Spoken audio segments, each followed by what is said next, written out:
चलो बिस्मिल्लाह करते हैं।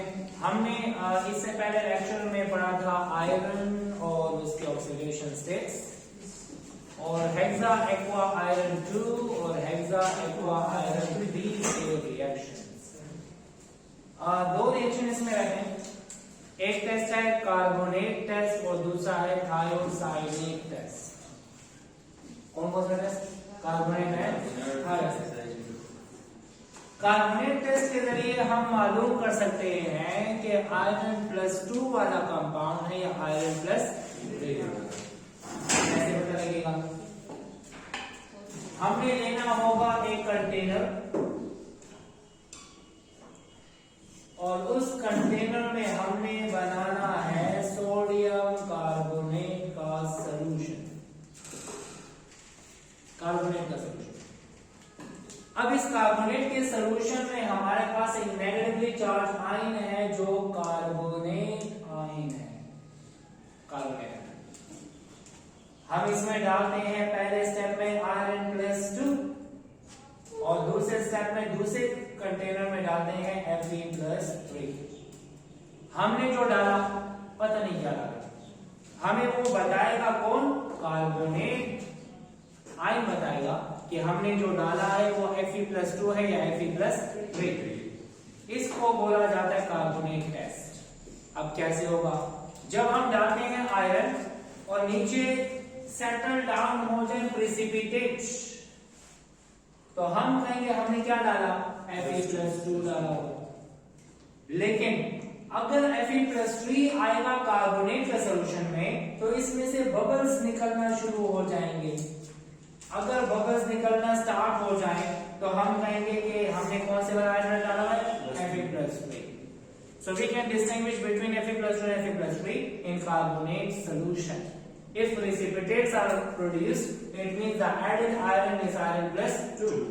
और अगर हम उसमें बबल्स बनते हैं और वो बबल्स होते हैं किसके? कार्बन डाइऑक्साइड के। तो अगर बबल्स बन गए तो हम कहेंगे कि जो हमने डाला वो iron+3 है। तो यहाँ पे लिखा हुआ है कि compounds of iron+2 and iron+3 मतलब नॉर्मल फेरस और फेरिक को हमने डिस्टिंग्विश करना है। तो हम डिस्टिंग्विश करते हैं by carbonate test. Ferrous produce करता है क्या? और फेरिक प्रोड्यूस करता है कार्बन डाइऑक्साइड के बबल्स, एफरवेसेंस। एफरवेसेंस किसे कहते हैं? जो बबल्स निकल रहे होते हैं ना, उसको एफरवेसेंस कहते हैं। ठीक है। तो Fe+2 को जब कार्बोनेट सॉल्यूशन में डाला तो आयरन जो है वो इस तरह कंबाइन होकर फेरस कार्बोनेट बना देता। तो ये होते हैं क्या? सॉलिड और ये होता है precipitate.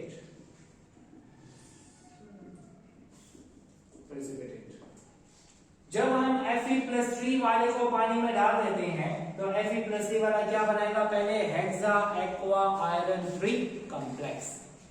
Hexa aqua iron 3 complex और वो कंबाइन होगा कार्बोनेट के साथ। किसके साथ? कार्बोनेट।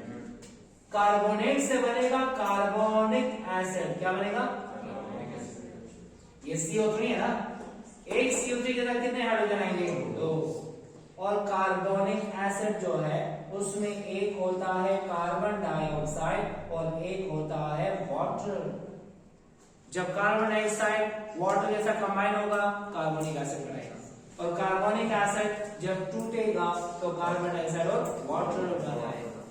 यहाँ पे हमें कार्बोनिक एसिड नहीं नजर आ रहा, लेकिन हमें कार्बन डाइऑक्साइड और वाटर नजर आ रहा है। जो कार्बोनिक एसिड बनेगा वो स्प्लिट हो जाएगा। कार्बोनिक एसिड का जो फॉर्मेशन है दैट डिपेंड्स अपॉन प्रेशर। आपने फर्स्ट ईयर में पढ़ा होगा कि कोल्ड ड्रिंक्स में कार्बन डाइऑक्साइड को डिसॉल्व करते हैं। किसको? Carbon dioxide. और कोल्ड ड्रिंक में कार्बन डाइऑक्साइड को डिसॉल्व करते हैं तो प्रेशर अप्लाई करना होता है 3 से 5 एटमॉस्फेयर, 3 to 5 एटमॉस्फेयर प्रेशर। जब हम पेप्सी का ढक्कन खोलते हैं तो उसमें से क्या निकलती है? गैस। कौन सी गैस निकलती है? Carbon dioxide gas. Cold drink की बोतल को खोले तो क्या बबल निकलते हैं उसमें से? वो बबल किसके होते हैं? कार्बन डाइऑक्साइड के।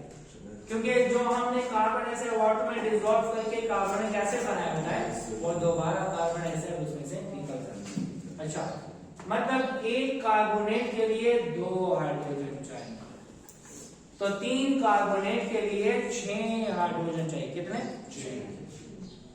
6 चाहिए। हमने इससे पहले रिएक्शन में डिस्कस किया था कि Fe+3 वाला 3 हाइड्रोजन आयन दे सकता है और Fe+2 वाला 2 हाइड्रोजन आयन दे सकता है। कल हमने डिस्कस किया था ना, क्या डिस्कस किया था कि Fe+2 वाला 2 एमोनिया के साथ रिएक्ट करेगा और Fe+3 वाला 3 एमोनिया के साथ, क्यों 3 हाइड्रोजन के साथ। हमने क्या पढ़ा था, ये है Fe के साथ water OH2 OH2 OH2 OH2 H2O H2O। Iron पे कितना चार्ज? +3। जब आयरन पे +3 है तो इसमें से एक हाइड्रोजन जाएगा, दूसरा जाएगा और तीसरा जाएगा। कितने हाइड्रोजन जाएंगे? 3। हमें कितने चाहिए? 6। जब एक कंपाउंड 3 हाइड्रोजन देता है तो 2 कंपाउंड 6 देगा। मैंने बैलेंस करने के लिए कितने निकले? 2। और ये कितने हैं? 3। 2 hexa aqua iron 3 complex 3 hydrogen plus 3 hydrogen, total 6 hydrogen देगा। और 6 हाइड्रोजन में से 2 हाइड्रोजन एक कार्बोनेट के साथ, 2 हाइड्रोजन दूसरे कार्बोनेट के साथ और 2 हाइड्रोजन तीसरे कार्बोनेट के साथ कंबाइन होकर कितने कार्बोनिक एसिड बनेगा? 3। एक कार्बोनिक एसिड टूटेगा तो कार्बोनिक वाटर, तो 3 कार्बोनिक एसिड टूटेंगे तो 3 कार्बन एसिड 3 वाटर बनेंगे। बस ये तो मैं समझा रहा था आपको रिएक्शन। एक्चुअली होता क्या है कि Fe+2 वाला जब कार्बोनेट सॉल्यूशन में आता है तो प्रेसिपिटेट बनाता है। क्या बनाता है? और Fe+3 वाला आता है तो बबल्स बनाता है, कार्बन डाइऑक्साइड। वो भी समझ आ गई? ठीक है, यहाँ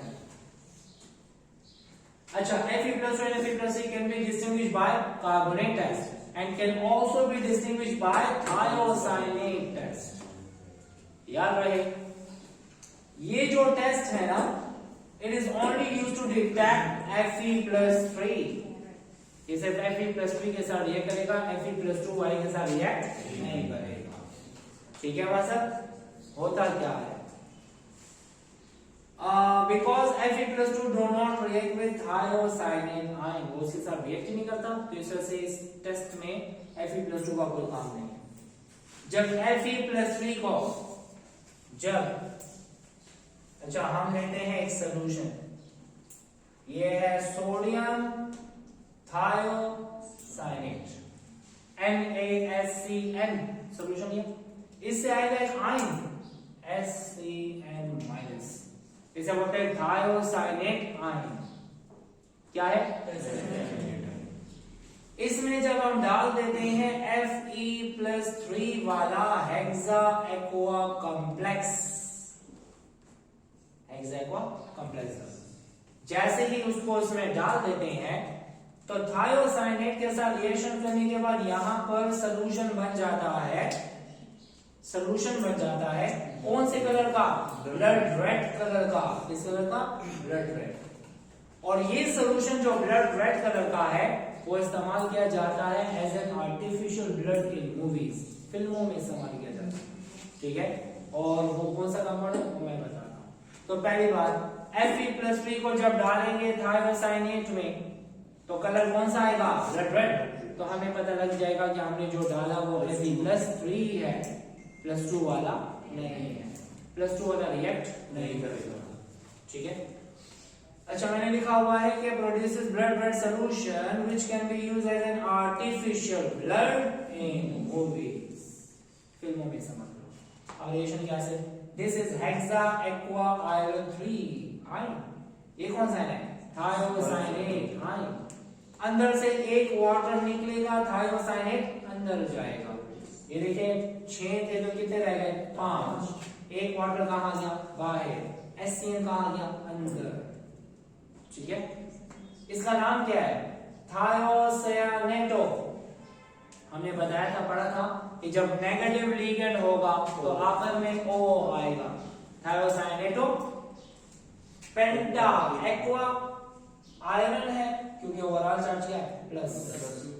पेंटा एक्वा आयरन चार्ज क्या है, ये -1, ये 0, ये +3, तो आयरन का चार्ज कितना है 3। रोमन नंबर में 3 लिख देते हैं, ठीक है। So we can distinguish between Fe+1 and Fe+3 by carbonate test and thiocyanate test. So this is all about iron. इसके बाद हम आते हैं लास्ट एलिमेंट की तरफ जो कि है कॉपर। जब हम पीरियोडिक टेबल में देखें तो हमें कॉपर नजर आता है ग्रुप 1b में। This is the first member of group 1b।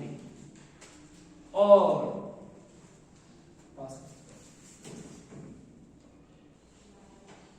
Copper belong करता है ग्रुप 1b से। मोजले के मुताबिक जो पीरियोडिक टेबल है उसमें कॉपर के ग्रुप को ग्रुप 1b का नाम दिया, जिंक वाले को ग्रुप 2b का नाम दिया और स्कैंडियम वाले को ग्रुप 3b का नाम दिया, ठीक है। तो कौन वो जो मोजले वाला है उसके मुताबिक ग्रुप 1b से बिलोंग करता है और आईयूपैक के मुताबिक ग्रुप 11, ठीक है। Group 1a group 1, group 2a group 2, scandium वाला 3, 4, 5 अप टू 11 ये वाला है, जिंक वाला 12 और ग्रुप 3a जो 13 है। अच्छा सुने, इसका सिंबल है Cu, एटॉमिक नंबर है 29, इलेक्ट्रॉनिक कन्फर्मेशन है argon 4s1 3d10। Half full and full full orbital are more stable than partially full orbital. मैंने कहा था हमारे पास दो एलिमेंट हैं जो डिफरेंट इलेक्ट्रॉनिक कॉन्फ़िगरेशन शो करते हैं, जो कि आपके लिए वैसे एलिमेंट बहुत है। क्रोमियम शो करता है, कॉपर शो करता है, मोलिब्डेनम शो करता है, कॉपर के नीचे सिल्वर गोल्ड शो करता है, बाकी बहुत एलिमेंट्स हैं। फिलहाल आपको दो याद रखें, कितने? दो। क्रोमियम में 3d4 के बजाय 3d5 होता है और कॉपर में 3d9 के बजाय 3d10 होता है। अरसला क्योंकि half full and full full orbitals are more stable than partial full orbitals. अच्छा याद रहे, पूरे पीरियोडिक टेबल में दो एलिमेंट येलोविश होते हैं। कैसे होते हैं? येलोविश। बाकी सारे मेटल्स होते हैं सिल्वरी व्हाइट। क्या होते हैं? सिल्वर। आयरन क्या है? Silver white. सिल्वर क्या है? Silvery white. सोडियम क्या है? Silvery white. लेकिन दो मेटल है, एक गोल्ड और एक कॉपर। इन दोनों का कलर क्या है? येलोविश है। गोल्ड हमें प्योर येलो नजर आता है, लेकिन कॉपर हमें प्योर येलो नजर नहीं आता, उसमें ब्राउनिश रेड कलर नजर आता है। क्यों? क्योंकि कॉपर के सरफेस के एटम हवा में ऑक्सीजन के साथ रिएक्ट करके क्यूप्रस ऑक्साइड बनाते हैं। क्या बनाते हैं? Cuprous, Cu2O। और ये Cu2O जो है ना, इसका कलर क्या होता है? रेड होता है। तो वो येलो और रेड कंबाइन होकर हमें ब्राउनिश रेड कलर अपीयर होता है, ठीक है। तो याद रहे, कॉपर और गोल्ड दो एलिमेंट हैं जो कि दो मेटल्स हैं जो कि येलोइश कलर के होते हैं, ठीक है। अच्छा, why it appears brownish red? Because the surface atom are converted into cuprous oxide and its coating appears as brownish red color. इसका इंट्रोडक्शन। ऑक्सीडेशन सेट की तरफ आते हैं। कॉपर की जो मेन ऑक्सीडेशन सेट है वो है +1 और +2। +3 और +4 शो करता है ऑक्साइड्स में एंड फ्लोराइड्स में। ऑक्साइड और फ्लोराइड मतलब ऑक्सीजन उसके साथ अटैच होगा या फ्लोरीन अटैच होगा, और किसी कंपाउंड में अवेलेबल नहीं होता, ठीक है। अच्छा, कॉपर की जो मेन ऑक्सीडेशन है +1 और +2 है। +1 वाले को क्या बोलते हैं? क्यूप्रस, और +2 वाले को क्यूप्रिक। अच्छा, +1 वाले को बोला जाता है क्यूप्रस कंपाउंड और +2 वाले को बोलते हैं cupric compound. CuCl cuprous chloride, CuNO3 cuprous nitride और Cu2O क्यूप्रस ऑक्साइड। देखिए ना, ये -1 है तो यहाँ पर क्या होगा? -1 है तो +1, -2 है तो +2, 2 पे है +2 तो 1 पे है +1। तो cuprous chloride, cuprous nitride, cuprous oxide. Copper +1 stable है, लेकिन किस स्टेट में? जब हम सॉलिड स्टेट में +1 को डाल देते हैं पानी में तो वो कन्वर्ट हो जाता है +2 में। इसमें +2, इसका मतलब ये होगा copper +1 stable only in solid state. Aqueous में ये नहीं होता स्टेबल, ठीक है। कॉपर +2 स्टेबल होता है सॉलिड में भी और सॉल्यूशन में भी। और जिस तरह आयरन हेक्सा एक्वा कॉम्प्लेक्स बनाता है, इसी तरह कॉपर +2 भी हेक्सा एक्वा कॉम्प्लेक्स बनाते हैं। ये है हेक्सा एक्वा कॉपर 2। जैसे हमने पढ़ा हेक्सा एक्वा आयरन 2, इसी तरह हेक्सा एक्वा कॉपर 2 भी। अगर आपसे बोला जाए कि कॉपर का जो कंपाउंड है उसको पानी में डिसॉल्व कर दिया तो सॉल्यूशन एसिडिक होगा या बेसिक? हमने कल पढ़ा था ये एसिडिक होता है क्योंकि दरमियान में क्या है +2 है। ये +2 इलेक्ट्रॉन अट्रैक्ट करेगा किससे? ऑक्सीजन। और ऑक्सीजन अट्रैक्ट करेगा किससे? हाइड्रोजन से। और hydrogen will be removed in the form of hydrogen ion. ठीक है, इसका नाम क्या है?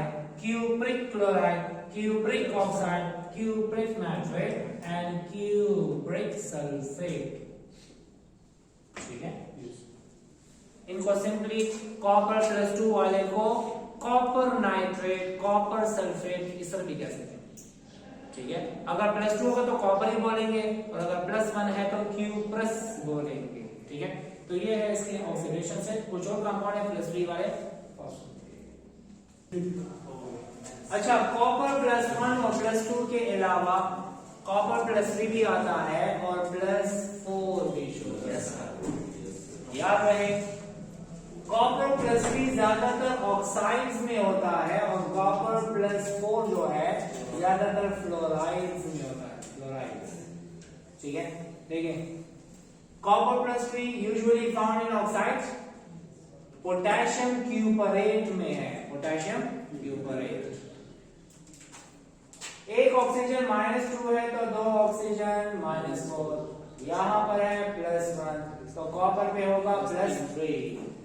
याद रहे अक्सर पूछा जाता है नॉर्मल कि कॉपर ये जो पोटेशियम क्यूपरेट है उस सॉलिड का कलर कैसा होता है? कैसा होता है? Blue black solid.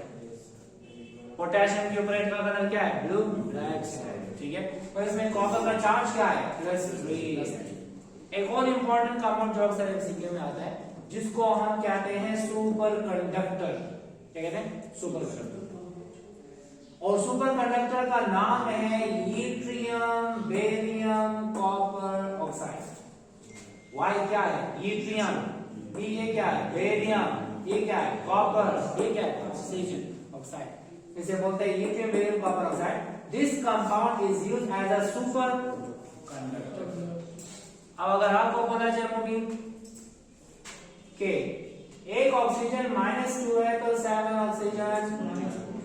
Yttrium scandium के नीचे होता है, यट्रियम स्कैंडियम के नीचे है तो स्कैंडियम पे कितना होता है? +3 होता है, इसलिए +3। Barium belongs to second group. Dania कौन सा ग्रुप? सेकंड ग्रुप का नाम क्या है? Alkaline earth metal. Beryllium, magnesium, calcium, sodium, barium. Barium second group से बिलोंग करता है। एक पे चार्ज +2 तो 2 पे +4। अच्छा, -14 और +7 -7 तो इसके ऊपर क्या आएगा? +7। अब 7 चार्ज है 3 के ऊपर तो 1 पर क्या है? तो याद रहे पॉइंट्स में नहीं है, आपने याद रख लेना है। इसमें 2 कॉपर ऐसे हैं, 2 कॉपर ऐसे जिनका चार्ज क्या है?